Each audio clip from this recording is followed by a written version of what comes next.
Hello. Salut les amis. Alors, Joyeux Saint-Valentin. oui. Alors, on est hyper content de vous avoir avec nous pour ce live. Pour tout vous avouer, c'est la première fois qu'on fait un live de notre vie. Ouais, on a quand même dû demander Hello les charrets. On a quand même dû demander à notre fils comment on faisait un Tu live. regardes là. C'est ça. Dis-donc. Donc, bienvenue tout le monde. Bienvenue. Coucou. Heureusement que notre fils Léon nous aide avec la technologie. Mais on est de mieux en mieux quand même. Mais de mieux en mieux. Mais que On font les s'améliore. parents qui n'ont pas d'enfants? Aïe. Je sais pas comment ils font. Bah, ils font des tutos. Ah oui, des tutos sur Ils font YouTube. des tutos. Donc, C'est bien- la Saint-Valentin aujourd'hui. C'est la Saint-Valentin. Alors, Mais la Saint-Valentin, on s'en fiche un peu. Hein. ouais, on s'en fiche. C'est surtout C'est un les prétexte. couples, nous, qui nous intéressent. Voilà. On aimerait booster vos couples aujourd'hui. On aimerait que vous tombiez amoureux de votre couple. Hein, parce que ça, c'est tout un concept. On en parle un petit peu. Et puis, on aimerait surtout bénir vos couples, que vous ayez une espérance, que ça peut durer toute une vie, que vous soyez aussi consolés peut-être, que vous ayez des pistes. Parce que des fois, on bute contre des murs toute une vie et jusqu'à ce qu'on réalise que c'était un mur. Voilà. Le couple. Non, mais Ah des non. fois, des mensonges auxquels on croit. Voilà. Donc, bienvenue tout le monde, coucou. Ils disent tous coucou. Oui, ils disent tous coucou. Coucou. Coucou. Donc, aujourd'hui, on attend que vous vous connectez un petit peu. Ouais. Enfin, moi, c'est ce que j'ai vu que les gens ils font. Ils disent bonjour. L'idée, c'est de meubler un petit peu. Non, mais surtout, initialement, on s'était dit qu'on pouvait faire ce live ce soir. Après, on s'était dit que ce soir, c'était peut-être pas le meilleur des moments. Et puis, l'après-midi, c'est pas le meilleur des moments non plus. Mais si, vu que vous êtes là. Mais voilà, en tout cas, on aimerait honorer ceux qui ont pris ce temps pour être avec nous. Et puis, l'objectif, c'est de pouvoir partager une partie de notre expérience. Ça fait combien de temps qu'on est mariés? Oui, plein d'années. Ça fait beaucoup d'années qu'on est mariés. C'est facile à retenir parce qu'on s'est mariés en l'an 2000. En l'an 2000. Nous, on pensait que c'était le bug de l'an 2000, hein, que c'était la fin du monde. Mais non, nous Notre sommes mariage toujours là. Non, le Ah. passage au Nouvel An. Ah oui. Mais on est toujours là 23 ans après. Donc, nous avons 23 ans d'expérience et 6 beaux garçons C'est qui ça. nous ont aidés à faire ce live. Ouais. Donc, l'idée, c'est de répondre aux questions que vous nous avez posées. Merci pour ceux qui ont pris le temps de poser des questions. Ça nous aide. Ça nous aide à viser juste et puis à être sûr de répondre à des besoins, ou en tout cas à des questions qui sont dans l'air. Voilà. Donc ça, c'est cool.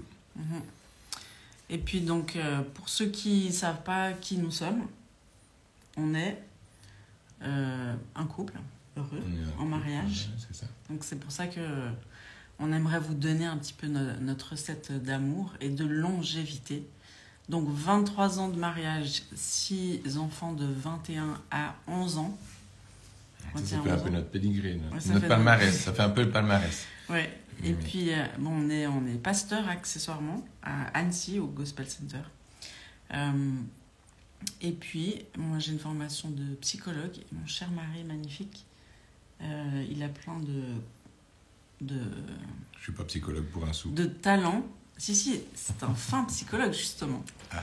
Parce que c'était un architecte d'intérieur. Et puis, en fait, il est professionnel dans la gestion des équipes et gestion de conflits. Parce que c'est ça, les architectes d'intérieur. C'est pour ça que je suis bon dans le couple, c'est que Voilà. je suis professionnel en gestion de conflits. Exactement. Et puis, tu disais d'ailleurs que quand tu t'accompagnais les couples aux rénovations de leur maison, de leur appartement, en fait, tu étais thérapeute de couple. Parce que souvent, ils voulaient faire des projets pour avoir comme... Méfiez-vous, hein, si votre mari dit « Ah, ce serait bien, chérie, qu'on fasse une extension, qu'on creuse une piscine ou un truc comme ça », il y a peut-être anguille sous roche, il veut peut-être vous parler de votre couple et puis des défis qu'il rencontre dans votre couple. Ça vous coûtera moins cher de gérer votre couple que de creuser une piscine. Mais les piscines, c'est bien quand même. Hein. Mais c'est bien quand on Ouais, a des petits-enfants, parce qu'après, on se lasse vite de la Bon. piscine. Alors, On y va on y va. Bienvenue à chacun, chacune. Donc, on va répondre à quelques questions et on espère que ça va vous bénir à fond, en tout cas vous encourager dans ce challenge qui est le couple. Mais si c'est un challenge, c'est parce que c'est puissant, ça a une autorité extraordinaire, ça conduit nos enfants dans leur avenir. Donc, ça vaut largement la peine de de s'y consacrer. Donc, la première question, c'était quel est le rôle de chacun, je lis sur ma petite feuille là, quel est le rôle de chacun dans le mariage? Alors, bon, vous remarquerez qu'on pourrait découper chaque élément, déjà, qu'est-ce que c'est que le mariage, quelles sont les valeurs du mariage et toutes ces choses-là. On n'aura pas le temps de tout aborder aujourd'hui. Hein. on va essayer d'être Mais rapide. en tout cas, on va essayer de mettre le focus. Et puis, si jamais vous avez plus de questions, n'hésitez pas à réagir et puis de continuer de poser des questions. Ce sera l'occasion pour Sandra et pour moi de pouvoir faire des petites vidéos, des capsules sur des thématiques qui sont plus spécifiques. Mais donc voilà, quel est le rôle de chacun dans le mariage? Oui. Ah, c'est moi qui réponds? Bah oui, vas-y. Ok. Ben, mon rôle dans le mariage, alors ça c'est... Il y a toujours plusieurs façons de voir le mariage. Nous, on a une façon qui est un peu archaïque, qu'on peut dire archaïque, mais qui est surtout inspirée de ce que dit la Bible, du mariage, du couple, et puis du vivre ensemble. Donc, pour moi, mon rôle, c'est effectivement d'avoir un rôle de provision, un rôle de protection, un rôle où mon épouse qui est façonnée pour donner la vie, doit pouvoir le faire, donner la vie. Vous me direz, voilà, on ne donne pas la vie toute sa vie. Mais en réalité, ce que j'observe, en tout cas chez mon épouse, c'est qu'elle est faite pour engendrer la vie, que ce soit des bébés, mais aussi des projets, des visions, engendrer aussi la vie dans la maison en réalité. C'est elle qui est comme porteuse de la vie dans la maison, mais pour qu'elle puisse le faire, il faut qu'elle ait un sentiment de sécurité, un sentiment déjà de se sentir aimée, premièrement. Et puis, alors je cantonne pas ça, le rôle de l'homme qu'à un rôle de pourvoyeur, mais il y a effectivement le fait de pourvoir physiquement, infrastructurellement, financièrement, à ce que mon épouse se sente bien. Mais bien sûr que c'est plus que cela, ça c'est les côtés pratiques, mais après c'est qu'elle se sente, elle, rassurée. C'est-à-dire que si elle sait que chaque fois que je pars de la maison, son mariage est en danger, parce que j'ai les yeux baladeurs, parce que j'ai une identité qui est pas bien établie, puis je suis tout le temps en train de chercher le regard des autres, l'approbation des autres, ou je ne sais quoi, elle, ça va la mettre dans une situation insécure, ce qui fait qu'elle va se battre pour quelque chose qui devrait être acquis. Et puis, toute l'énergie qu'elle va mettre pour essayer de maintenir son couple et puis de faire que son homme tienne la route, c'est tout ce qu'elle va pas avoir comme temps, comme énergie, comme liberté de rêver sur les projets que Dieu lui met à cœur, sur le fait d'engager dans ses enfants, dans le fait d'être cette aide pour que la maison, que la famille puisse toucher son objectif, rejoindre son but, c'est-à-dire nos appels spécifiques, notre destinée finalement. Exactement. Enfin, en quelques mots, ça peut être ça. Ça peut être ça. Déjà, ce qui est important. Faut pas bouger la table parce que ça fait bouger. Faut pas bouger la table. Déjà, ce qui est important de comprendre, c'est qu'on n'a pas le même rôle. On a vraiment des rôles partagés, des rôles complémentaires. Et puis, ça, nous, on trouve que la Bible l'explique bien. Souvent, on est hyper choqué quand on entend « Femmes, soyez soumises à vos maris », mais c'est parce qu'on a oublié de lire la suite du chapitre qui dit Marie, soumettez-vous comme moi comme moi j'ai donné ma vie à l'Église. Donc c'est comme Jésus a donné sa vie à l'Église, donc il s'est donné totalement jusqu'au bout. Donc nous, on a se soumettre, mais le mari doit donner sa vie. Me sacrifier. Alors, c'est encore plus intense, les amis. Donc tout ça pour dire que c'est vrai que c'est l'homme, le mari qui a autorité sur sa famille, mais avoir autorité, c'est pas dominer, tout ça, c'est être responsable en fait. Donc on peut dire, c'est l'homme qui est responsable de sa famille, et puis il devra rendre des comptes à Dieu en fait. Comment il s'est occupé de sa femme, comment il l'a respectée, comment il l'a aimée, comment il l'a honorée. Il devra rendre des comptes par rapport à ses enfants, donc c'est une sacrée responsabilité, en fait, l'autorité. Donc, il ne faut pas toujours voir ce côté autorité, je vais être dominé, abusé, maltraité. Il faut comprendre, en fait, à quoi sert l'autorité et puis l'intention de Dieu quand il parlait d'autorité. Donc, ce n'était pas le mal, bien sûr, c'était la protection. Et puis, la femme, moi, je pourrais dire, l'épouse, elle a vraiment un rôle de garder l'atmosphère dans la maison. Donc, souvent, on dit... maman va mal, tout le monde va mal. Enfin, c'est la catastrophe. Et moi, je sens, si je suis un peu malade ou si je vais pas très bien pendant certains jours. On dit femme heureuse, mari peinard, on dit. Non, mais ça, c'est une autre... Ah, c'est autre chose. Ça, c'est n'importe quoi. Mais c'est vrai. Si t'es heureuse, moi je suis bien.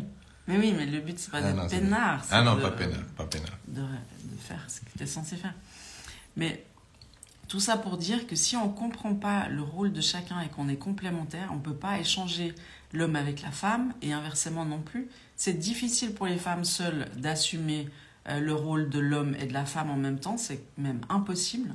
Donc il vaut mieux bien assumer son rôle et puis chercher la complémentarité peut-être à l'extérieur si c'est possible, parce que un enfant, il aura absolument besoin d'un repère, le repère d'un père et le repère d'une mère, parce que le père et la mère ensemble représentent Dieu. On peut pas, c'est pas juste Julien, juste moi, c'est ensemble qu'on représente Dieu. Donc c'est pour ça que des enfants ont besoin d'un père et d'une mère. Est-ce que c'est le cas tout le temps ? Souvent le père il est absent, ou même il peut être présent mais absent. La mère elle peut prendre l'autorité sur la famille, peut-être parce que le mari fait rien, donc elle se dit lui il prend pas son rôle, donc il faut que je le prenne. Enfin bref, il faut vraiment comprendre que chacun a un rôle, et puis que c'est dans la complémentarité qu'on trouve la richesse, mais c'est aussi pour ça qu'il faut bien communiquer, parce que dans un couple, moi j'entends les femmes, elles me disent toujours la même chose sur leur mari. Elles disent mon mari il a pas de cœur, il me partage jamais ses émotions, je sais pas comment faire. Alors c'est clair que nous les femmes on partage beaucoup plus facilement nos émotions, mais on peut pas s'attendre, parce que c'est ça le problème, c'est aussi les attentes irréalistes. On peut pas s'attendre à ce que nos maris soient comme nous. Il faut juste comprendre qu'ils sont différents, et donc il va falloir s'adapter. Et puis les maris, ils vont se dire ma femme je la comprends pas, des fois elle est comme ça, elle est émotionnelle. Bon, tu donnes pas des solutions là. Non mais j'explique déjà. Oui mais ça les gens savent. Vous savez tout ça Non. Non. Enfin si, vous avez remarqué, mais juste de se dire il faut que je renonce à mes attentes irréalistes sur mon mari qui soit comme moi, et le mari qui renonce à ses attentes irréalistes sur la femme qui est différente. Donc déjà de renoncer à ses attentes irréalistes, c'est un énorme progrès. N'est-ce pas ? Oui. C'est du bien. Donc les hommes, moi je lui dis tout le temps, il faut que tu communiques. Je ne peux pas je ne suis pas branchée en Wi-Fi avec ton cerveau. Souvent je te dis. Oui, voilà. Donc, ça et change puis pas grand-chose de le toi dire. tu me dis quoi tout le temps, on pourrait dire ? C'est quoi ton reproche numéro 1 ? J'en ai pas, je crois. C'est la Saint-Valentin. Non, mais il faut les aider. Ah non, mais moi j'ai pas de reproche, non. Qu'est-ce que tu me dis ? Non, oui, c'est vrai que quand je suis un peu affaiblie, comme genre ces derniers temps, je supporte pas quand tu es manque faible. de fer et tout ça, ça le stress en fait. Oui. Parce que c'est vrai que une femme dans sa maison, elle amène l'atmosphère, elle amène la vie, c'est ça notre rôle. Et donc c'est un rôle quand même vachement important. Mais ce rôle, on peut bien l'assumer, comme tu le disais très bien avant, que si le mari, lui, remplit son rôle. C'est-à-dire que pour libérer la vie, il faut se sentir en sécurité. Et si une femme, elle ne se sent pas en sécurité dans son foyer ou avec son couple, eh ben, elle ne pourra pas assumer son rôle de libérer la vie. Donc, il faut comprendre en fait tout ce qui se trame dans la famille, parce que c'est comme un système où chaque membre est dépendant les uns avec les autres. Donc, s'il y en a un qui bug, tout le système bug. Donc voilà, ça c'était pour le rôle. C'est pas mal les rôles. Rôle très important. En tout cas, ce qui est certain, c'est qu'on n'a pas les mêmes rôles. Ça, je pense que c'est une erreur de croire qu'on a les mêmes rôles. Maintenant, bien sûr qu'on fait face à beaucoup de familles monoparentales où pendant une période qui est pas définie, mais où l'un ou l'autre doit endosser, par leur choix, un double rôle. C'est très compliqué, et c'est surtout très compliqué de vouloir faire aussi bien que quand on était deux. Ce qui veut dire qu'il faut être réaliste et puis savoir descendre un petit peu le niveau, c'est-à-dire pas le niveau, pas d'exigence, mais être indulgent avec soi-même et de considérer que une maman solo ou un papa solo va pas pouvoir remplir tous les rôles. Et je pense que c'est humble de le reconnaître. Et peut-être que c'est là où on peut demander l'intervention de Dieu spécifiquement pour qu'il puisse faire une grâce particulière pour combler notamment les manques affectifs ou structurels que les enfants peuvent endurer. Ouais. Et puis il le fait, hein. Nous on voit aussi que...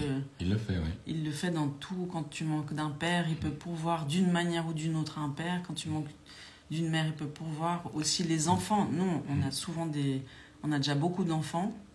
Bon, il y en a 2 qui sont plus trop à la maison, mais on remarque que Dieu nous envoie beaucoup d'enfants, en fait, régulièrement. Des grands, des petits-enfants. Pour la guérison de la famille. Mais je me permets de parler des familles monoparentales parce que je réalise que nous, en tant que couple, on s'identifie comme étant un couple qui va bien. Ça ne veut pas dire qu'on est parfait, ça ne veut pas dire que parfois on n'a pas des prises de tête, mais objectivement, on dit non, on est un couple qui va bien, on s'aime et puis on est heureux de cheminer ensemble. Malgré tout, moi, en tant que père, je réalise qu'il y a j'ai beaucoup de carences vis-à-vis de mon épouse, vis-à-vis de mes enfants, vis-à-vis de moi-même aussi, parce que il y a des choses que j'aimerais faire que je n'arrive pas à faire, parce que on a tous une journée de 24 heures. Donc, à un moment donné, il faut demander l'aide de Dieu. Oui, puis des fois, enfin, je veux dire, on n'est pas parfait, on a aussi des carences. Donc, on peut donner, c'est ce qui fait qu'on doit pardonner à nos parents. Et puis juste se rappeler qu'ils nous ont donné ce qu'ils ont pu, que ce qu'ils ont été capables de nous donner.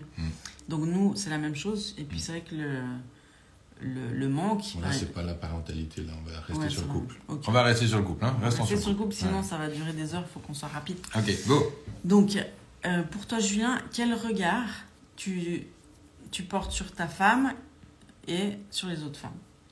C'était une question. Alors ça, c'est une question. La différence entre le regard que je porte sur mon épouse et puis le regard que je porte sur le reste de la gente féminine. C'est simple. Je pense que ce regard-là, il a besoin d'être épuré, il a besoin d'être sanctifié, il a besoin aussi d'être renouvelé, comme dans l'intelligence que ce regard porte, ou dans... parce que les yeux disent beaucoup. Quand on pose notre regard sur quelque chose ou sur quelqu'un, il n'est pas anodin, il n'est pas neutre. Donc moi, je sais que avec moi, Sandra on était jeunes, hein, moi j'avais 19 ans quand j'ai rencontré Sandra. C'est pour autant pas la première femme que j'avais rencontrée ou jeune fille que j'avais rencontrée. Donc déjà, j'ai dû faire un travail de nettoyage, c'est-à-dire d'épurer mes yeux, d'épurer mes sentiments. Ensuite, j'ai été enclin à la pornographie. Il y a différents événements dans ma vie qui ont perverti ma façon de regarder la femme en général. Et puis, à un moment donné, je dois, et le plus tôt possible, je dois comprendre quelle est la différence entre mon épouse, celle qui va partager mon intimité, celle qui va partager mon intimité, donc ma vie secrète, et moi, pareillement, la sienne. Et puis, de faire que ce couple, c'est-à-dire cette alliance que je fais avec Sandra, soit un lieu saint, un lieu très saint, soit un endroit qui est sanctuarisé et qui n'a pas de pareil dans le monde entier. C'est-à-dire que c'est complètement sanctuarisé. Il n'y a pas de comparaison possible, il n'y a pas d'imitation possible, il n'y a pas son pareil, pour le dire comme ça. Mais de le dire, ça semble comme une évidence. Par contre, de le vivre, c'est-à-dire de l'accepter, de l'intégrer pour soi-même, parce que je ne peux pas dire que j'ai jamais eu de tentation, je ne peux pas dire que j'ai jamais regardé en disant « Oh, elle est jolie aussi cette dame-là » ou « Oh, si » ou ça. Mais chaque fois que ça a dû arriver, moi je dois me rappeler de pourquoi est-ce que j'ai fait le choix de Sandra, et puis en quoi est-ce qu'elle est exclusive dans chacun des domaines de ma vie. Et puis, moi, je le suis pareillement chez elle. Donc ça, c'est comme une prise de conscience, mais qui, pour moi, n'est pas... oui, je décide que c'est ma femme et c'est fait. Je pense que c'est une multitude de guérisons, de délivrances, de changement de paradigme qui est lié à mon regard, à ma façon de voir, d'appréhender, de parler aussi. C'est-à-dire, j'ai besoin de continuer de séduire Sandra. Par contre, j'ai pas besoin de séduire qui que ce soit d'autre. Et la question de la séduction dans nos relations est très Peut être très présente. peut être très présent, c'est-à-dire même dans le business, dans le métier de la vente, dans le métier, même en tant que pasteur, je pourrais user entre guillemets de séduction, c'est-à-dire de me présenter sous un certain me présenter sous un certain regard ou une certaine figure, mettre un masque. Figure religieuse, d'autorité. Ouais, d'autorité ou n'importe quoi, pour pouvoir accéder. Et je parle pas de choses tordues, je parle même pas de questions qui sont liées à de l'adultère ou à des choses, mais juste dans des choses simples dans les relations. Moi, je vais pas manger au restaurant avec une autre femme que la mienne. Après, si on est en groupe, enfin oui, ça je le fais. Si je prends le cadre peut-être professionnel où je serais amené à le faire, si c'était le cas, pour le coup, moi je suis pas concerné par ça, mais je travaillerais à ce que je puisse avoir un assistant avec moi, que je puisse avoir un collègue avec moi, je prends pas la voiture avec une autre femme pour un long trajet, par exemple. Je dis pas que j'ai jamais ramené quelqu'un entre la maison et l'église ou je ne sais quoi. Mais en tout cas, chaque fois que cette proximité avec une autre femme, et c'est pas que je fuis les femmes, c'est pas que j'ai peur, mais je suis conscient que je suis un homme faible, dans le sens que je suis un homme faillible, et je veux un humain, je veux sous aucun prétexte laisser quoi que ce soit venir briser ce qui est si fragile. Et ce qui est si fragile, c'est le couple. Parce que s'il y a bien quelque chose qui est fragile, dans le sens, ça ne veut pas dire que mon couple n'est pas solide, mais je sais que parce qu'il est solide, parce qu'on aime Dieu, parce que on a mis notre couple en priorité, il y a une réalité, c'est que l'ennemi, c'est-à-dire celui qu'on appelle le diable, c'est-à-dire celui qui est jaloux de tout ce que Dieu fait de bon, il va vouloir le détruire. Et je sais que mon couple est en ligne de mire, c'est-à-dire je sais qu'il est visé par une multitude de projectiles, ou je ne sais pas comment dire, donc il est la cible. Une fois que je sais ça, ça fait de moi quelqu'un de responsable, et je dois donc mettre une batterie de choses autour de mon couple pour que lui soit safe. Exactement. Donc voilà. Donc ça c'est un peu, enfin j'étais un peu large. Mais... Ouais. Non, mais c'est des questions importantes. C'est de considérer qu'on est humain et faible. C'est la sagesse en fait. Oui, c'est de la sagesse. Je mets des. Elle le dit, toi. La sagesse, c'est de la sagesse. Donc je mets des protections autour de moi et puis je prends des décisions intelligentes. Donc ça c'est sûr et certain. À toi. Tu veux que je te lise une question ? Comment gérer les conflits dans le couple ? Comment gérer les conflits dans le couple ? Alors, c'est ça. Très bonne question. Moi j'ai raison. Et puis elle a tort. Non, ça va ? Je crois qu'il y a beaucoup de femmes dans le... Je vais pas me faire des copines. Non, mais gérer les conflits, c'est hyper important d'aborder cette question-là. C'est de se dire qu'un couple n'a jamais de conflit, c'est une erreur fatale. Moi, je dirais la clé ultime, c'est d'aimer son couple. C'est pour ça qu'on parle beaucoup de... On dit notre ministère, c'est « I love mon couple ». Parce que quand on arrive à chérir son couple, quand on arrive à le travailler, par exemple, nous on va pas au restaurant ce soir parce que tous les restaurants sont pris. Je m'y suis pris un peu tard. Un peu tard, pas une année avant. Mais par contre, on y va demain soir. Oui. Oui. Ça coûtera 2 fois moins cher. Voilà. Mais tout ça pour dire que nous, c'est pas juste une fois par année qu'on va au restaurant ou qu'on se fait une soirée couple. On la planifie une fois par semaine. Donc une fois par semaine, on choisit d'avoir une soirée qui est juste pour nous deux. Donc où on se regarde un petit film, qu'on ne regarde pas tous les soirs à la télé, nous pas du tout, on n'a pas de télé d'ailleurs, mais où on se regarde un petit film, où on se fait un petit resto, où quand c'était... Non mais ça c'est pas la gestion des conflits. Oui mais bon, j'explique. Ouais. La base en fait, c'est que si tu chéris pas ton couple et si tu aimes pas ton couple, tu vas pas te battre pour que la résolution du conflit. Je peux dire un truc ? Oui, bien sûr. J'ai remarqué, humblement, Sandra, c'est vraiment une championne dans les conflits pour être celle qui baisse pas la garde, mais qui s'humilie la première. Je dois reconnaître que je travaille, mais je m'améliore. Mais toi, des fois, tu demandes pardon, c'est très puissant. Oui, des fois, Mais pour dire, ce que j'observe, c'est que dans un conflit, en général, il y a toujours cette question de qui a besoin d'avoir le plus raison. C'est-à-dire, sur tel ou tel sujet de conflit, mon avis compte plus que le tien, nanana, puis ça peut monter en escalade jusque à des endroits où on regrette toujours, où on regrette des mots qu'on a dit, où on regrette des attitudes, où on regrette différentes choses. Je peux revenir juste là. Ça, c'est très important, les mots qu'on utilise. Nous, on s'est absolument promis solennellement de jamais prononcer le mot divorce.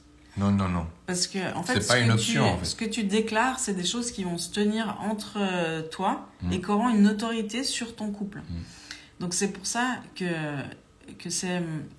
Dans les conflits, il faut avoir la conscience que tu vas te battre pour l'entité du couple et que c'est pas une question de deux individus, s'il y en a un qui a tort, un qui a raison. Donc, à un moment donné, tu dis, OK, on va essayer de communiquer. Enfin, moi, c'est ce que je fais... En fait, moi, de plus en plus avec le temps, ce que je fais quand je sens que ça part en live, déjà, je sens que c'est dans l'atmosphère et que c'est pas forcément lié à nous. Et comme on sait qu'on est plus que visé, vu qu'on tient une église, l'autre jour, on nous a dit, mais vous vous rendez compte, si vous deux, ça va pas, il n'y a plus d'église, il n'y a plus rien. C'est une réalité.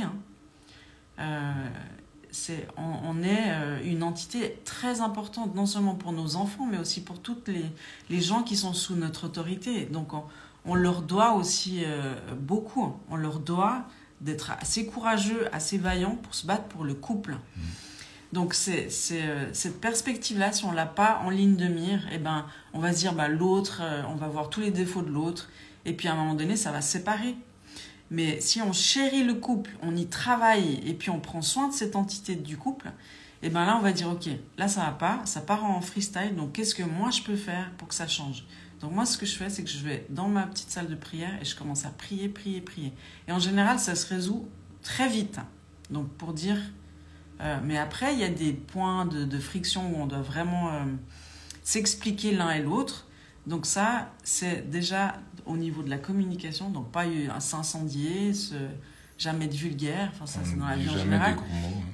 Non, mais ça, c'est hors de question. C'est des codes d'honneur, en fait. Parce que... S'il n'y a pas d'honneur dans la famille, au sein du couple, parce qu'on peut être en désaccord, mais rester dans l'honneur. Mais quand on commence à mépriser l'autre, quand il y a toutes ces choses qui viennent, là, ça détruit tout, c'est la mort, en fait. Alors que quand on reste dans l'honneur, il y a toujours la vie qui peut circuler. Donc, il faut apprendre à exprimer ses points de vue, et puis surtout à écouter celui de l'autre. Donc, pas être il faut que je m'exprime, puis je suis dans une bulle où je parle toute seule. Mais devoir de dire, moi, je me sens comme ça. Et puis, plutôt que de dire tu, de parler en je. De dire, je me sens comme ça quand tu fais ça, je. Comme ça, l'autre, il peut l'entendre et il ne se sent pas accusé. Parce que quand on se sent accusé, on va réagir contre l'autre, en fait. Donc, on se sépare de l'autre. Ça, c'est des pistes. Et puis de réaliser qu'un conflit, c'est tout le temps multifactoriel. C'est-à-dire, c'est jamais un élément seul, isolé, qui vient... ça peut arriver, mais c'est quand même assez rare. Donc, dans le multifactoriel, c'est bien aussi de prendre le temps comme ça, quand j'en parle, comme un oignon, de l'éplucher jusqu'à ce qu'on arrive au cœur. Mais de pas négliger chaque étape et chaque peau de l'oignon qui peuvent être des prétextes, qui peuvent être des choses un peu qui semblent accessoires. Pour autant, ça compte parce que vous avez certainement remarqué qu'on souvent on se prend la tête pour des choses qui sont pas qui n'ont pas beaucoup de valeur dans un sens. En tout cas, l'étincelle, elle prend sur des choses qui n'ont pas beaucoup de valeur. Et puis petit à petit, en fait, on réalise qu'il y a un mal qui est plus profond, qui est plus latent, quelque chose qui n'a pas été exprimé depuis plusieurs semaines, plusieurs mois. Et ça, c'est bon de pouvoir arriver à cet endroit-là, parce que finalement, on arrive dans un endroit où il y a de la compassion. Parce que s'il y a de l'amour dans votre couple, à un moment donné, vous allez réaliser qu'il y a une blessure qui est sous-jacente, mais qui est tellement intime ou qui est tellement des fois cachée, où voilà, on veut pas embêter l'autre avec ce genre de choses, ben on la laisse se recouvrir de plein de choses. Donc c'est aussi pour ça que nous, on laisse jamais le soleil se coucher sur notre colère et de prendre autant que possible vraiment le temps d'aller creuser. Alors souvent, c'est crescendo, hein, ça part sur des étincelles. Nous, on n'est pas des sanguins, mais les deux, on a du caractère quand même. Donc ça, voilà, on se laisse dire qui on est, hein. Oui, mais on n'est jamais, on se méprise jamais l'un l'autre, Non. on n'est jamais irrespectueux. Non. Puis ça, je pense, c'est aussi des sacrées clés, hein. Ouais. Donc tu vas me dire peut-être, moi je reste toujours dans le respect, mais l'autre pas. Alors c'est vrai que c'est problématique, mais si tu restes dans l'honneur, tu seras comme protégé par l'honneur aussi. Donc c'est comme si tu pardonnes, eh ben, tu seras protégé dans ton cœur aussi. Donc l'honneur, c'est vraiment individuellement qu'on choisit de le donner. Donc c'est pas parce que l'autre ne le donne pas qu'il faut ne plus le donner. Tu restes dans l'honneur, c'est une protection. Mais juste pour aller au bout, parce que effectivement tu mets le doigt sur quand il y a une sorte de déséquilibre entre peut-être un mari violent, ou une femme vulgaire ou je ne sais quoi. Nous, quand ça nous arrive dans la mesure qu'on vient de définir, qui est quand même qui reste saine, mais parfois on réalise qu'il y en a un qui passe une étape sur laquelle les deux on n'est pas d'accord.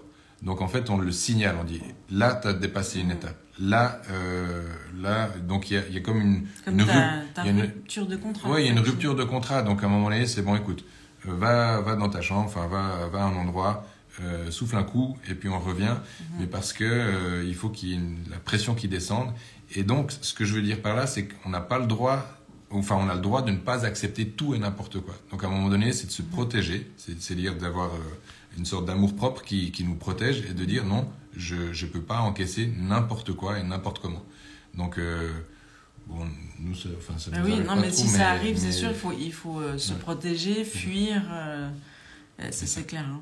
On parle pas de ça. On avance, mon chouchou me dit. Il faut qu'on avance. En avance. Donc tout ça pour dire qu'il faut aller jusqu'au bout. Et puis j'aimerais parler aussi des langages de l'amour. Ça, c'est un super livre de Gary Chapman. Les 5 langages de l'amour, vous connaissez peut-être. Mais c'est sûr que si, par exemple, le langage d'amour de mon mari, qui est le toucher physique, et puis quand il me dit, mais j'ai besoin que tu me touches un peu, là, et ben, je vais m'appliquer à répondre à son besoin pour qu'il puisse se sentir aimé. Et moi, mon langage d'amour, par exemple, c'est le temps de qualité. Donc Julien, il va se dire, je vais faire l'effort de te rejoindre, parce que je sais que c'est la façon dont tu es rejointe. Je vais boire une petite tisane avec toi et je vais t'écouter. Et je vais t'écouter. Donc c'est pour ça que de connaître le langage d'amour de l'autre, ça va nous aider à se déverser l'un en l'autre sans que le panier soit percé, sans que je dis mais je t'aime, mais je l'aime d'une manière où lui se sent pas aimé. Donc ça c'est aussi un très très important. D'ailleurs, si ça vous intéresse, il y a en détail, on a écrit un petit bouquin qui s'appelle le Love Magazine. Ouais, je sais, à l'envers, que vous trouvez sur le site esaïe61.fr où là il y a plein de choses sur la préparation au mariage, même sur les solos, les célibataires et sur le couple. Allez, c'est quoi une bonne épouse? Alors, c'est quoi une bonne épouse? C'est moi qui dois répondre? Bah oui. Après, on a dit, c'est quoi une femme rebelle? Ok, alors c'est quoi une bonne épouse? Pour moi, une bonne épouse, elle doit être belle, elle doit être... Une bonne épouse, c'est déjà celle qu'on a choisie, premièrement. Et puis... Non, ce qui me semble être un caractère hyper important, c'est qu'elle soit bien dans son identité, c'est-à-dire qu'elle soit réconciliée avec son genre, qu'elle soit réconciliée avec notamment son corps, réconciliée, enfin qu'elle soit bien dans sa peau. Donc ça c'est ça a l'air simple de le dire comme ça. Mais ça veut dire quoi? Ça veut dire que c'est une épouse qui travaille à être rencontrée par le Père. C'est une femme spirituelle qui met les bonnes choses, qui aime l'ordre divin, c'est-à-dire qui respecte l'ordre divin, c'est-à-dire les choses que Dieu ordonne, et puis qui vit pas les choses sans dessus-dessous. Parce que comme tout à l'heure, on parlait de la place de la femme dans la famille. Moi, je réalise vraiment qu'une bonne épouse, c'est pas une femme qui est à la cuisine. mais c'est une femme qui est en paix avec tout simplement le fait d'être une mère, par exemple, qui est en paix avec le fait d'être une épouse, c'est-à-dire pour elle la soumission c'est quelque chose qui est intégré dans le sens qui est comprise dans le sens biblique du terme. Elle a trouvé les trésors qui sont attachés à des choses qui sont bien sûr complexes. En 2023, de dire à une femme sois soumise à ton mari, c'est ni tendance, ça semble archaïque, ça semble les féministes mentent au rideau, donc il y a plein de choses, mais parce qu'elles n'ont pas compris les trésors en fait qui sont liés aux déclarations que la parole de Dieu dit, et puis elles sont plus en réaction à ça. Donc pour moi, une femme qui est en réaction aux promesses de la parole, c'est compliqué finalement de pouvoir l'aimer parce qu'on va être face à un mur, on va être face à une sorte de résistance qui est structurelle. Et je crois vraiment dans ce que la parole de Dieu dit de l'homme et de la femme. Et voilà, donc une bonne épouse, pour moi, c'est ça. Ouais. Mais ça ne veut pas dire non plus, je précise, ouais. Parce que vous avez peut-être une image d'une épouse soumise comme une épouse insipide, sans caractère, et c'est pas du tout ça. Tu peux être une bonne épouse plein de caractère, avec des idées bien claires, de savoir où tu vas, avec plein de visions, plein de créativité. Mais tu as compris en fait que si tu veux avancer, c'est ensemble que tu vas le faire. Donc tu t'accordes et tu respectes l'ordre divin, comme disait Julien. C'est que tu chéris ta relation à Dieu déjà, tu es réconcilié avec toi-même, tu chéris ta relation de couple, et puis après tu chéris ta relation avec tes enfants et plus. Donc ça c'est un peu l'ordre. Mais quand tu respectes cet ordre, la vie elle circule, la joie circule, l'espérance circule, la paix circule. Enfin c'est juste. On parlait tout à l'heure des conflits. Des fois, quand on est en conflit, je me dis mais pourquoi j'ai pas épousé genre une femme justement un peu insipide, genre une bonne cuisinière qui genre dans le cliché de la femme soumise, mais parce que j'ai voulu une femme de caractère. Et puis Sandra est vraiment une femme de caractère. Et puis, mais c'est pas parce qu'elle est de caractère et qu'elle sait ce qu'elle veut, et puis que c'est une entrepreneuse, et puis qu'elle est, c'est une vaillante. C'est pas pour autant qu'elle n'est pas soumise, mais parce qu'elle a compris ce que c'était que la soumission selon Dieu. Donc c'est pour ça qu'il y a des choses qu'il faut bien revisiter. Et puis je pense qu'on a beaucoup à gagner de revisiter ce que la parole de Dieu dit à la lumière du Saint-Esprit, on va dire comme ça. Exact. Mais voilà, ça c'est pour moi une bonne épouse. Exact. Donc là on nous a posé la question, comment savoir si c'est le bon ou la bonne personne avec qui je devrais me marier? Après Julien il vous parle. On n'est pas du tout d'accord sur ce sujet. La préparation au mariage.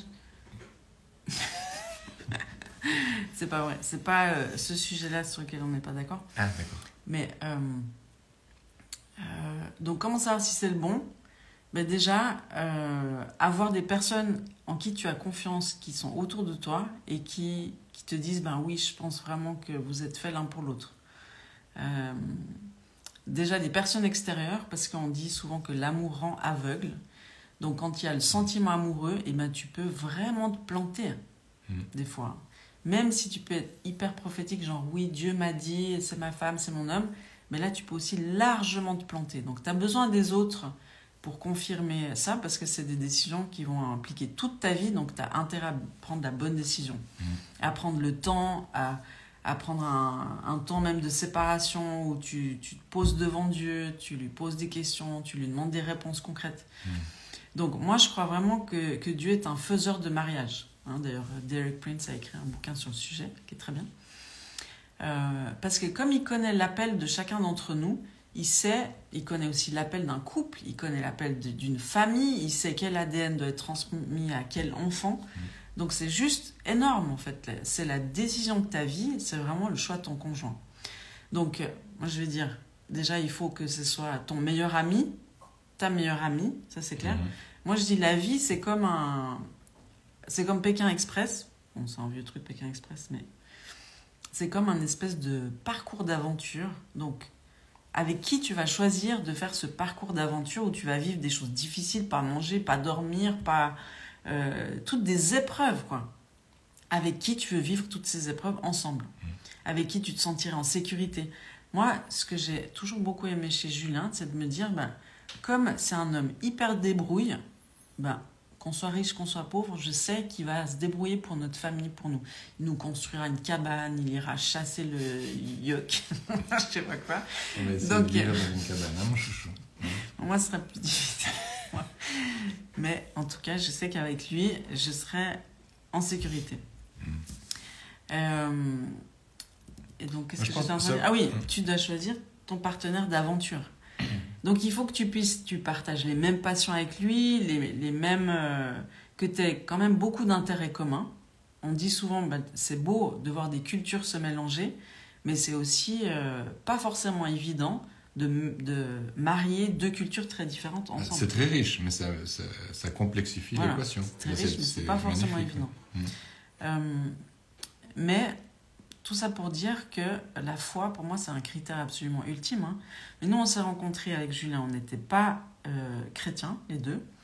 Et puis, je me suis convertie la première, et puis petit à petit, j'ai essayé de lui partager ma foi. Et tout d'un coup, à un moment donné, Jésus m'a dit, laisse-moi faire, parce que tu insistes un peu trop. Donc, je l'ai un peu lâché entre les mains de Dieu, et puis Dieu l'a récupéré, et puis ça s'est passé. Mais quand je l'ai rencontré, pas chrétienne, je sentais à l'intérieur de moi que c'était l'homme de ma vie. Et ça, c'était pas lié au sentiment amoureux. C'est pour ça que je dis que c'est pas le sentiment amoureux qui doit te dire si c'est le bon ou pas. C'est vraiment une conviction intérieure, une espèce de... C'est ta conscience, quoi, qui doit parler. Et puis, c'est pas parce que c'est le bon qu'il est parfait. Ça, c'est très important. Et je vois aussi qu'il y a beaucoup de couples qui ont de la peine parce qu'ils ont ce doute, genre, ah, mais c'est peut-être pas lui, je me suis pas mariée avec le bon, peut-être j'aurais dû choisir celui-là, celui-là, celui-là. Bon, à un moment donné, il faut, c'est une prise de décision. Parce que si tu es tout le temps dans ce doute, tu vas rien pouvoir construire et tu vas pas travailler à ton couple si tu es ailleurs dans ta tête en disant c'est pas le bon, c'est pas le bon, c'est pas le bon. Donc déjà, réfléchis bien avant, ça c'est sûr. Et puis après, tu travailles à ton couple. Parce que moi, j'ai eu beaucoup d'expériences de femmes qui tout d'un coup ont eu des envies d'aventure en disant dans le monde, il y a certainement 1000 fois mieux que mon mari. Puis après 10 ans, 20 ans de tournée ailleurs, elles ont réalisé que non, c'était le mieux en fait. Donc c'est dommage de tout sacrifier pour réaliser qu'il n'y a pas forcément mieux ailleurs. Ça, c'est déjà important de le savoir. Je pense que pour savoir si c'est le bon, il faut avoir le courage de le remettre à Dieu, c'est-à-dire de l'abandonner dans un sens, de l'abandonner à Dieu et de voir si Dieu nous le redonne, pour le dire comme ça. Et puis ça, c'est parfois un pas que les personnes n'osent pas faire parce qu'elles veulent s'accrocher à tout prix pour être sûr de ne pas le perdre, mais en général, ce qu'on veut pas perdre, on le perd. Ce qu'on donne à Dieu, on risque de pouvoir le récupérer. Mais c'est ça, mieux. Donc... ça, c'est quelque chose, c'est important quand même, de se dire, la notion de remettre sur l'autel, comme Abraham a mis Isaac sur l'autel, Isaac, c'était la promesse, c'était l'ultime, c'était la réponse à toutes leurs questions, et c'était surtout le projet de Dieu. Voilà. Donc c'est le projet de Dieu. On se dit, mais alors comment c'est possible que Dieu demande à Abraham de le remettre sur l'autel ? C'est que même la promesse de Dieu ou l'appel de Dieu, tout ça, ça peut devenir des idoles, c'est-à-dire des choses qui prennent la place de Dieu. Et puis moi, c'est ce que j'ai dû faire, en tout cas c'est ce que Dieu m'a demandé de faire, c'est de remettre Julien sur l'autel. Donc j'ai dû dire, Dieu, je te remets Julien, et puis je vais lui dire, en fait ça s'est passé comme ça. Je suis revenue un petit peu d'un voyage missionnaire où j'avais été plein de force pour pouvoir faire ce pas. Et puis Julien, qui était un peu hésitant encore avec Dieu, je lui ai dit, écoute Julien, notre avenir ensemble, il peut être que avec Dieu à fond. Mais sinon, c'est plus possible de continuer ensemble. Pourtant, je l'aimais, pourtant tout ça, mais je sentais que c'était juste de faire ce pas. Et puis Julien s'est un peu ébranlé en disant, elle aime plus Dieu que moi en fait. Mais c'est ce qui nous a sauvés. Parce que du coup, il faut toujours que Dieu il soit le premier, à la première place, parce que c'est le garant c'est le protecteur de notre couple, en fait. Parce que sinon, ça fait que Julien, c'est mon idole. Et puis après, ça donne des relations de codépendance, où on dit des fois des couples fusionnels. C'est quand on attend l'un de l'autre de se remplir. Puis ça, c'est juste voué à l'échec. Il n'y a que Dieu qui peut nous remplir. Donc, on a besoin de cette source pour être capable de tenir dans notre couple. Moi, si j'attendais tout de Julien, eh ben, je serais malheureuse, en fait. Donc, je vais puiser en Dieu pour qu'il me donne de l'amour, il me donne de la force, il me donne tout ce dont j'ai besoin pour pouvoir vivre dans mon couple. Parce que souvent, on dit, quand on a des filles ou des gars qui disent « Ah, je veux me marier, prie pour moi, je veux une femme. » Je me rappelle une fois, Julien, il avait dit à une fille, qui disait tout le temps ça, il lui a dit « Mais est-ce que tu es prête à aimer l'autre plutôt qu'à dire « Je vais choisir quelqu'un qui va m'aimer, me remplir, me combler ?» C'est-à-dire, est-ce que plutôt que de chercher quelqu'un qui va m'aimer, est-ce que tu veux pas plutôt chercher quelqu'un que tu vas aimer?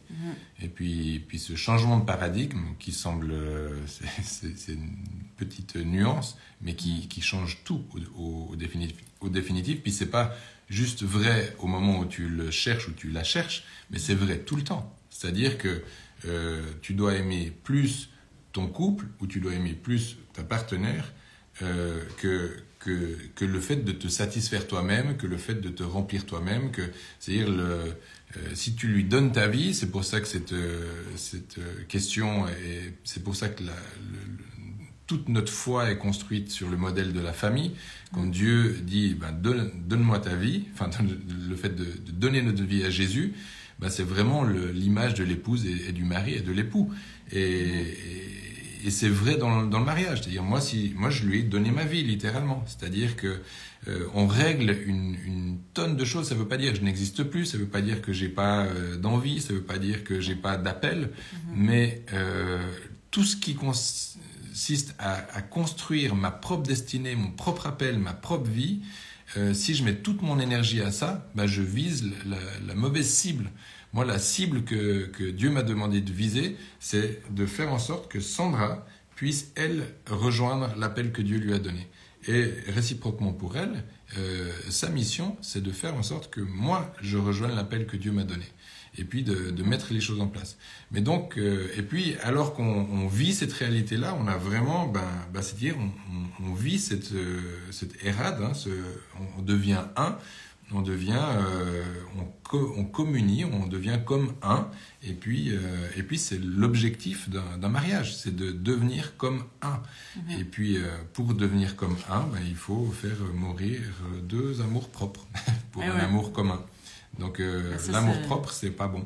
Enfin, c'est pas bon, c'est-à-dire en tout cas, c'est pas bon dans le couple, pour le dire comme ça. Mais c'est ça. Donc en fait, c'est toute une perspective quand on comprend que Dieu veut nous faire grandir, parce que l'objectif de notre vie, c'est d'apprendre à aimer. Déjà, si on comprend ça, c'est énorme. C'est pas. Il y a mon coco Jojo, mon copain Jojo. Ton copain Jojo. L'objectif d'une vie, c'est pas de se satisfaire et puis d'accomplir, de trouver sa gloire et tout ça. C'est vraiment d'apprendre à aimer.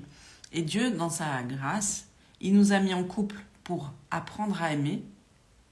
Et il nous a donné des enfants pour apprendre à aimer.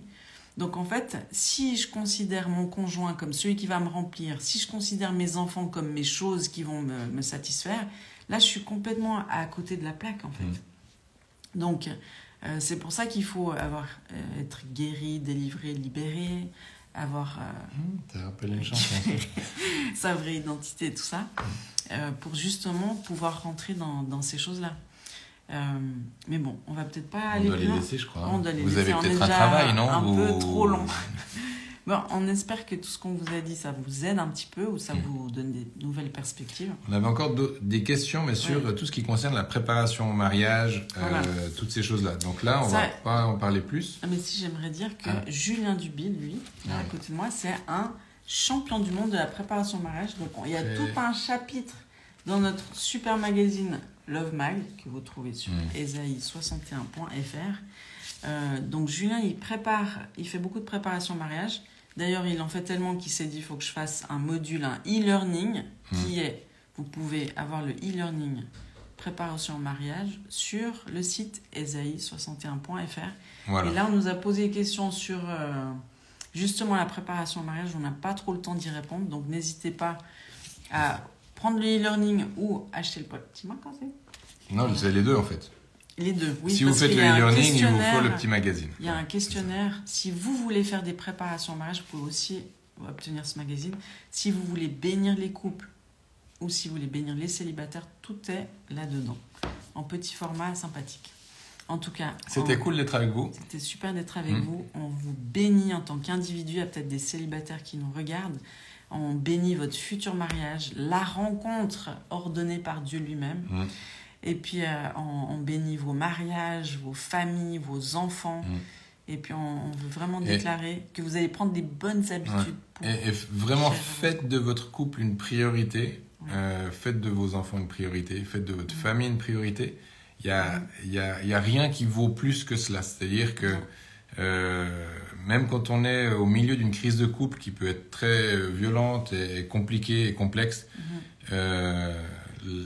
la solution, je vais le dire comme ça, la solution c'est ni la séparation ni le divorce, c'est vraiment la rencontre, c'est que Dieu puisse rentrer au milieu de votre relation. Maintenant, je sais qu'il y a des gens qui vivent des choses terribles où vous devez vous protéger. Alors, je ne parle pas forcément de ces situations-là, mais en tout cas, le couple, c'est la meilleure chose que Dieu ait créée. Ça fait partie de sa création, c'est dès le commencement, et puis il ne s'est pas trompé là-dessus. Exact. Donc, engagez, soyez forts, et puis que Dieu vous aide à... Oui, et puis on va essayer d'enregistrer ce live pour que vous puissiez le regarder. Oui. Je ne suis pas trop sûre comment on fait. On va y Donc, arriver. on va essayer d'y arriver. À très bientôt. En tout cas, soyez bénis, on vous aime fort. Soyez bénis. Bye bye, à plus. Donc, tu sais comment faire? Ouais, c'est là.